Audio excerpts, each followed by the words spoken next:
How Amazon makes money.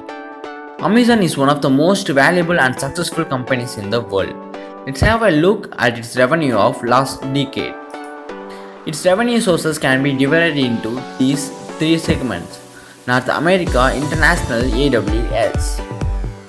Number 1. North America.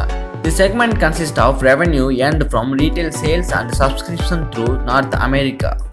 The reason behind keeping North America separate from the entire world is that around 61% of total revenue was generated only in North America in financial year 2020.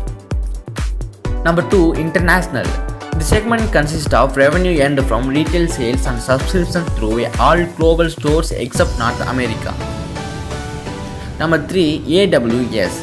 Amazon Web Services provides service to business to store information and deliver content.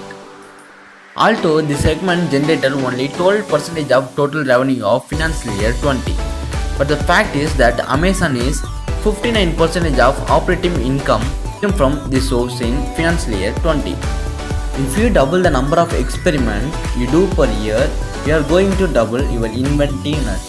Jeff Bezos. Thank you and subscribe for more informative videos.